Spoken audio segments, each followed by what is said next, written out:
In the world tonight, hunting a killer, police release a note from the past. The bizarre disposal of a huge GST ripoff. And Ontario Somalis denounce welfare abusers and critics at Queen's Park. The World Tonight with Peter Kent and Jane Gilbert. Good evening. Ontario Provincial Police are asking the public to help them solve a 3-year-old murder case. Linda Shaw, a 21-year-old university student, disappeared while driving along the 401 in April of 1990. She was later found stabbed and beaten to death. Today, the OPP released parts of a letter which they hope will lead them to the murderer. Our crime specialist, Sue Scambatti, reports. The letter arrived at the Woodstock OPP office on May 1st, 1991, and was mailed in southwestern Ontario. Although police have blacked out portions of it, the letter reads, "Sir, I was told Linda Shaw was killed by a London bodybuilder who works as a bouncer at the on Wellington Road in London. His name is Lucas or something that sounds like that. Someone was bragging that he had left. They also said he would get out of it if caught because he had proof." The letter is signed Jim Gold. There's details in the letter that we have blackened out that we feel that only either the person responsible for the death of Linda Shaw or someone that is aware of information about that person or has received information would know. Police are finally publicizing the contents of the letter in the hope someone will recognize the handwriting and be able to identify Jim Gold or pass on information about Lucas. Investigators have been unable to determine if the writer is a man or a woman, but they say the person appears to be well educated, is quite familiar with London, and has an interest in police investigations. The return address on the envelope is London City Police Headquarters. Perhaps it's somebody that just wishes to tease the investigators. It could be somebody who has some sort of revenge ideas against an individual. Certainly it's kind of hard to speculate specifically why this person wrote, other than the fact is that we believe that that person has specific knowledge. And we want to talk to that person. 21-year-old Linda Shaw disappeared on Easter Monday, 1990, while driving to London along the 401. Her car was found abandoned by the highway. Her body was later discovered in a field near Woodstock. She had been beaten and stabbed, and her body set on fire. Police are asking anyone with information about this letter, its author, or the person Lucas mentioned in it to contact investigators. Sue Scambatti, Global News, Woodstock. The American television program A Current Affair tonight broadcast information concerning the Karla Homolka and Paul Teal cases. Details the Canadian media can't report because of an Ontario court's gag order.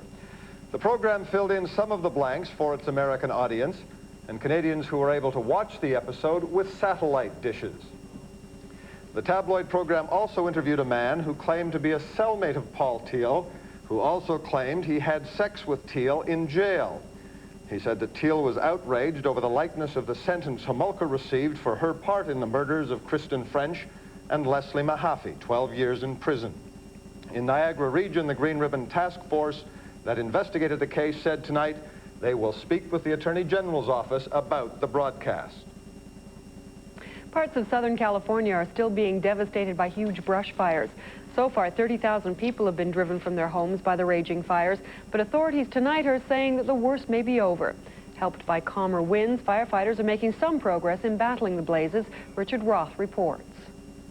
As daylight broke on a spectacle of ruin, firefighters today said they had turned a corner on the worst of it. Almost 100,000 acres are charred from more than a dozen fires. More than 600 homes are damaged or destroyed. The emergency's not over, but a crisis point has passed. And a big reason is the weather. It is warm again today and dry, but today there's not that much left for a fire to burn. And yesterday's terrible winds are calmer. Last night in Laguna Beach looked like the end of the world. Authorities believe this fire was deliberately set. Its effect was devastating. The town was evacuated as more than 300 homes were hit by flames. That's the one. What can I say? Going home this morning, the shock that hit Deborah Congdon and her teenage son was repeated over and over. Oh, what a nightmare. This is a nightmare. Throughout it all, firefighters were making decisions. Where might a house be saved, and where would the effort be futile? When the flames surrounded Dave Karagian, firemen told him to leave. Then police told him to obey the firemen. The police made me leave. I went to the end of the street and waited for about 15 minutes and snuck back in. And he fought the fire almost alone until firemen decided to add their resources to his effort. We were actually on the roof trying to put it out with wet towels because we had very little water. I was throwing Gatorade on the thing, Cokes, anything I could get. They ask you to leave, they tell you to leave. They say there's an evacuation. Oh, yeah. It's only a house. Oh, no, it's not just a house. We built this house. My father, my family, and I built this house 20 years ago. It just means too much to me. For those who lost the most, there are shattered dreams. For everyone else, there are shattered nerves. Dave Karagian was still watering his house today as if anxiety had become a habit. Richard Roth, CBS News, Laguna Beach. Prime Minister-elect Jean Chrétien has been quick to act on one of his campaign promises. He's appointed former Ontario Treasurer Robert Nixon to study the deal to privatize Toronto's Pearson International Airport. Nixon is to advise Chrétien on the advisability of going ahead with the deal within 30 days. During the campaign, Chrétien promised to review the $700 million agreement. It was also announced today that Chrétien and his cabinet will be sworn into office next Thursday, November the 4th. Robert Trinka has expensive tastes, but for the next 3 years, he'll have to modify those tastes in jail. The Toronto man will do time not because he liked the high life, but because he paid for it with money bilked from Revenue Canada. Simon Dingley reports.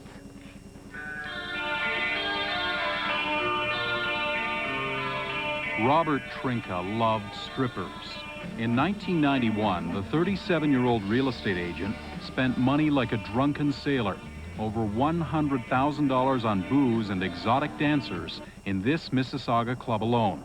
The club's table dancers had a nickname for Trinka, the Cash Cow.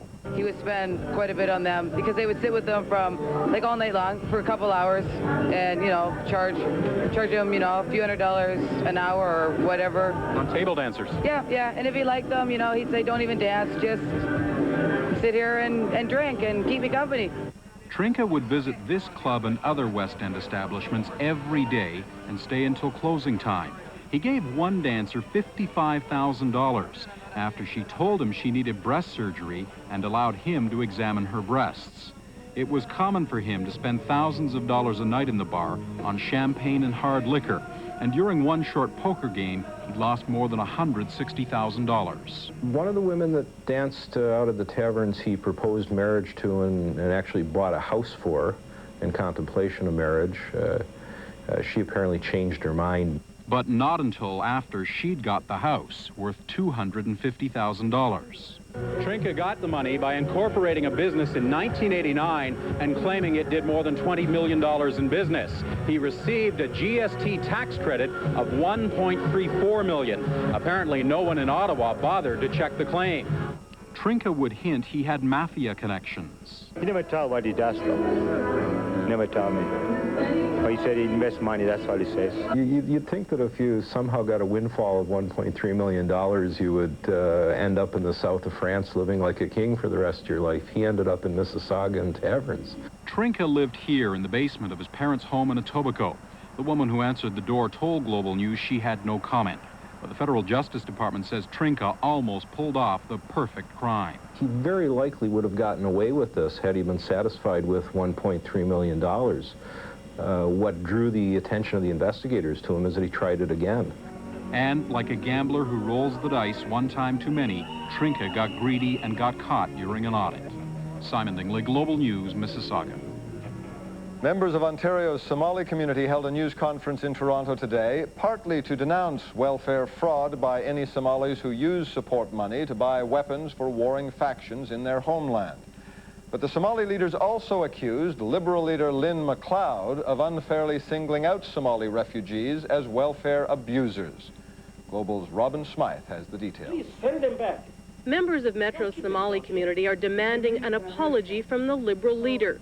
Yesterday, she alleged some Somali refugee claimants were defrauding the welfare system and sending money overseas to buy weapons. That, according to a federal report, she refused to release publicly. But they decry those allegations as unfair and untrue. I'm originally from Somalia. I'm a Canadian citizen. I respect the law of this country. But it seems that there's a bang, there's a stamp in our head, welfare fraud. This is absolutely ridiculous. To single out a community, to single out an ethnic group, I think it's not what we learn that the Canadian way. So we demand an apology from her. The government now says the report is not sanctioned by any federal ministry and that it found only 7 incidents of fraud by Somalis in Canada. That from a population of 60,000. And from those 7 incidents, the writer of this report, an individual civil servant, draws conclusions which cast aspersions on a particular community and which were added to by the leader of the opposition's press release, which I find appalling and abhorrent. Global News has obtained a copy of the confidential report that has sparked a fierce political fight. In fact, there are 9 confirmed fraud cases and another 12 Somalis are being investigated. Another investigation resulted in charges against 150 Somalis, and another 100 may still be charged. But it's not something condoned by the vast majority of Somalis in Canada. We didn't come here to collect welfare. We want to work, and those few bad people, Somali people who collect double or triple welfare, they should be put into prison. Never mind the prison, they should be sent back home, Evie. As for Lynn McLeod, and I regret if anybody is seeing this as applying to a whole community, this is not a matter of race. I will raise the issue and continue to raise the issue that I am deeply concerned about, which is whether or not deliberate welfare fraud is jeopardizing a system which needs to be protected for all of those who need it. But it seems politics has overshadowed the very real concerns about the extent and cost of welfare fraud and about just what is being done to stop it. Robin Smythe, Global News, Queen's Park. Canadian broadcasters and the CRTC have agreed to cut back on television violence. They introduced a revised code today establishing new rules meant to protect young Canadians from excessive violence in everything from drama to cartoons. Kathy Linus has the story. Viewing this kind of violence isn't healthy for Canada's children. That belief has led private broadcasters and the CRTC to agree on a tough new anti-violence code for TV. Broadcasters have felt that part of their responsibility is to ensure that none of their programming, in fact, does harm to children. The CRTC says there's strong evidence excessive TV violence does hurt youngsters. A relentless diet of excessive, gratuitous, romanticized television violence damages children. It desensitizes them. It can make it difficult for them to study at school. It makes them aggressive and antisocial. The code makes several commitments, including an outright ban on gratuitous violence. That is, material not integral to plot or character. Violence not suitable for children won't be broadcast before 9 p.m. For children's shows and cartoons, violence can't be central and the consequences of violence should be shown. There will be viewer advisories to warn of violent content. Just recently in the U.S., a child imitated the cartoon Beavis and Butthead, causing a fire which killed his sister. The Canadian code also bans cartoons inviting dangerous imitation. The decision to control cartoon violence may be somewhat controversial. The CRTC says the aim is not to get excessive. Nobody wants to censor Bugs Bunny or Roadrunner and that kind of stuff, or Tom and Jerry, the delightful stuff. And together we had to find a balance between protecting children and protecting creative freedom, and they're equally important. Broadcasters say they've already started the process of self-control. Broadcasters have been reading their audiences for years and saying, I can't put that on television. People won't accept that kind of violence on television. The code doesn't apply to U.S. channels carried on Canadian cable, nor to pay or specialty channels. But the CRTC has asked the cable companies and the others to come up with their own anti-violence code by the end of the year. As well, the entire industry is working on a classification system for TV shows to label programs family or adult entertainment. Kathy Linus, Global News, Ottawa. In a week when the federal New Democrats were reduced to just 9 seats in the House of Commons, the Ontario NDP is now mulling over a grim new poll. Environics conducted the poll earlier this month. It shows support for Bob Rae's party at only 13% among decided voters, down 3 points from July. The Liberals remain in the lead with the support of 40% of those polled, up 3 points from July. And the Tories are second, dropping 2 points to 32%. The NDP's showing was its lowest since 1985. Canadian doctors say they're stressed out and they're blaming the government. That story is next.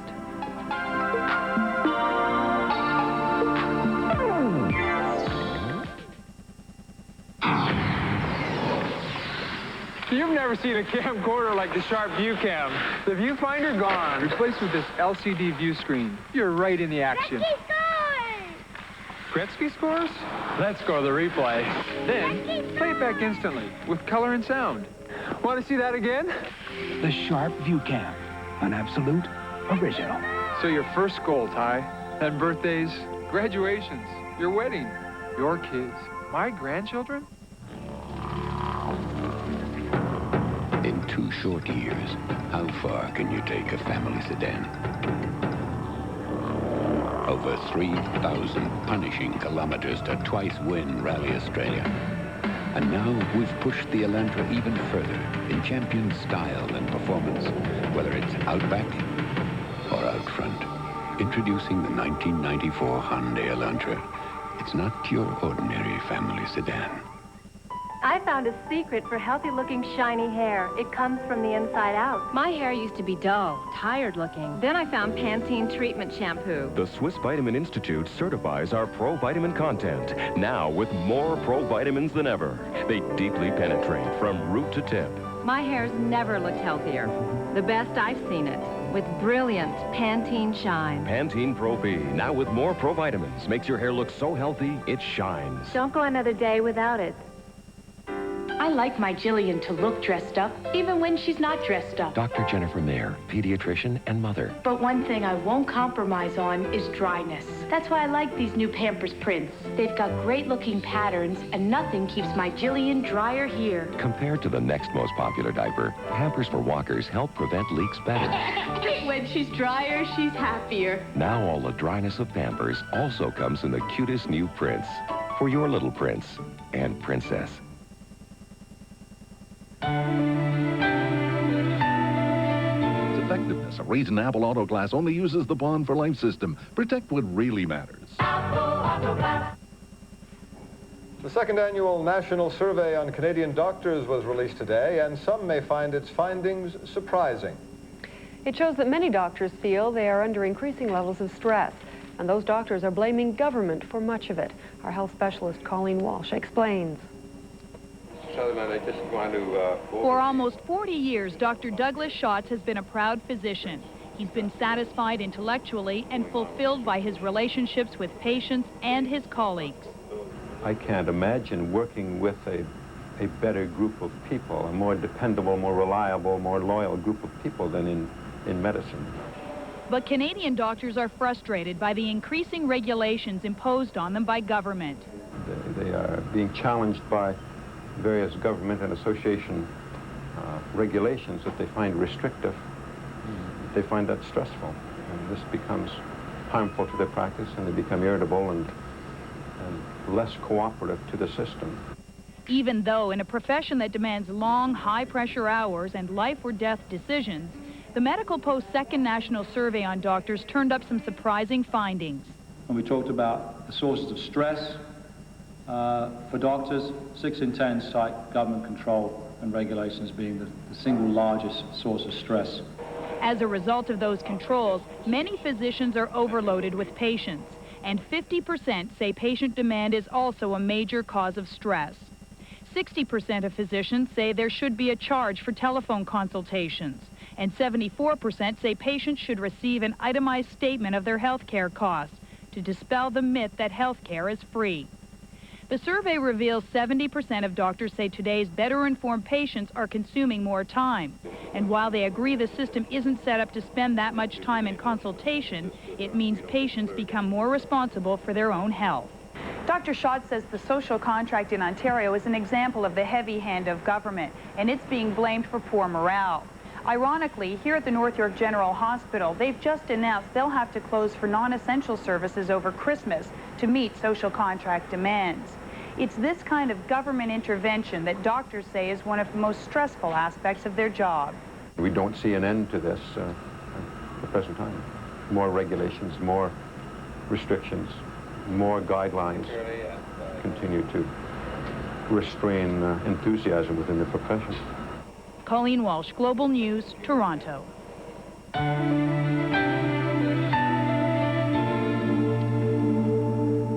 Susan Hay tells us the cold weather is still coming. It will get here. I know you want it.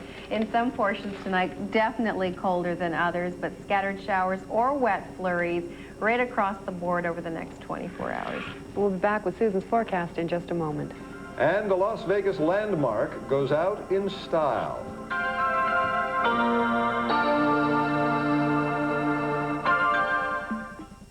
Hi there, I'm Dave Thomas, and I'd like one of those Monterey Ranch chicken sandwiches, please. Hi, I'm Dave Thomas. I'd like a Monterey Ranch chicken sandwich. When we stopped making our Monterey Ranch chicken sandwich, people tried everything to get one. Well, it's back, so now you can just be yourself. Hi, I'm Dave Thomas. Fairy tales can come true. It can happen to you if you're young at heart. For it's hard, you will find, to be narrow of mind if you're young at heart. Now here is the best part. You've got a head start if you are among the very young at heart. Starting now, this is the way you'll condition your hair. L'Oreal creates new Light Step, the first no-rinse foam conditioner from Studio Care. Before, conditioners could weigh your hair down. Now it's Light Step. Now foam in, don't rinse, tangles out. Instantly hair feels light, beautifully conditioned. Now it's faster, easier than ever. Now it's Light Step, the first no-rinse foam conditioner from Studio Care by L'Oreal.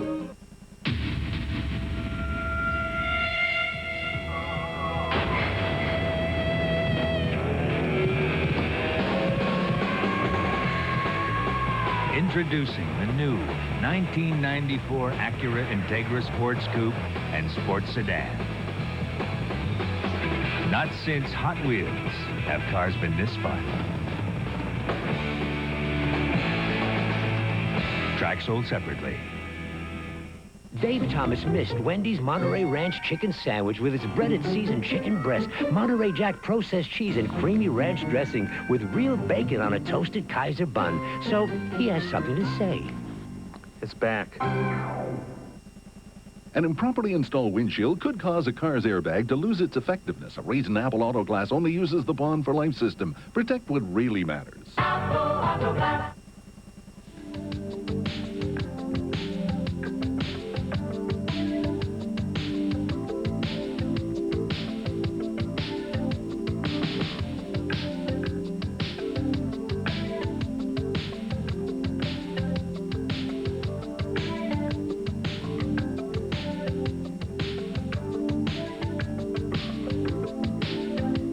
Well, the weather conditions this evening across the maritime provinces have definitely improved. There was a large low-pressure disturbance earlier in the day that generated anywhere from 50 to 67 millimeters of rainfall just this afternoon, so well over 2 inches, and strong winds with gusts to 120 kilometers per hour. Tonight, the winds have diminished and the rain is very, very light, so they're much better off this evening. Newfoundland still reporting strong wind gusts. Now, strong wind gusts in Timmins later on this evening associated with this low that is tracking eastward because of the southwesterly winds to 40 and an overnight low predicted around -1.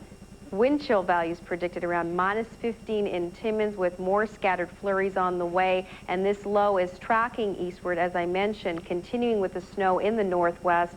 Earlier in the day, 10 to 15 centimeters, an additional 10 more by tomorrow morning. So it looks like the remainder of the province into some scattered showers or rain. The Sioux, a mixture of rain and wet snow. But on the map tomorrow, once that cold front passes through, in behind, the precipitation should come to an end. Whether it's snow or flurries, scattered showers or rain, it might take a while, particularly for eastern Ontario. But by the afternoon, we should clear out just a bit as the high from the prairies comes in. So variable type clouds, maybe some sunny breaks.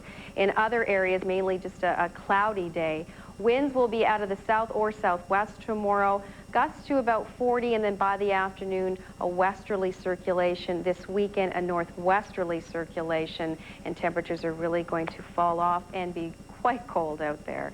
Okay, current readings anywhere from about -1 to about 6 degrees because of all the cloud and the showers. Tomorrow, not much of an improvement in the north and central areas. You just saw about 1 to 6. In between Ottawa and Windsor, 6 to 9 degrees. These are our daytime highs tomorrow. Here's a closer look at the next 4 days. So Timmins, more snow or scattered flurries in the forecast. Your high only 1 degrees. Now a 70% chance of flurries in the Sioux with sunny breaks in Elliott Lake, Sudbury, and North Bay. Showers or flurries likely in the morning. For Ottawa, a 40% chance of showers tomorrow. Peterborough and the Kawarthas, scattered showers ending in the afternoon. It will be windy and much colder. Across Georgian Bay, the District of Muskoka and Parry Sound, mainly cloudy, scattered showers Friday. Southwest winds to 40 and the high 6 degrees. Across the southwest, predicting a variable cloudy day with a chance of showers in the morning, and in Metro Toronto, showers in the morning, ending by the afternoon. My goodness, there's just so much weather here, I can't keep up. It's going to be a cold weekend. All right, enough said. That's right. Thanks. Finally tonight, one of Las Vegas's famous landmarks is no more. The Dunes Hotel is where some of America's biggest stars used to perform, Frank Sinatra, Jack Benny, and Margaret. But last night it put on its biggest show ever. Demolition experts brought the place down in a spectacular, fiery display.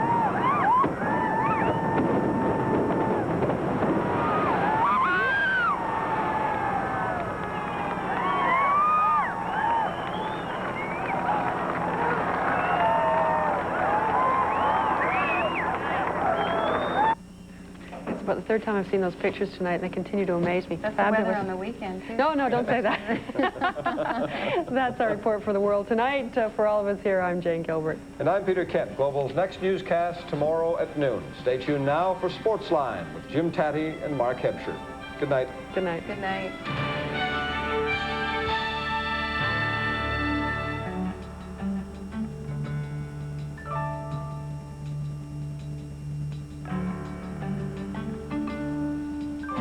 Toshiba Compier facsimile and business telephone systems. Quality and reliability your business can depend on. A global leader in office and communications electronics. Toshiba, tough enough for today's world.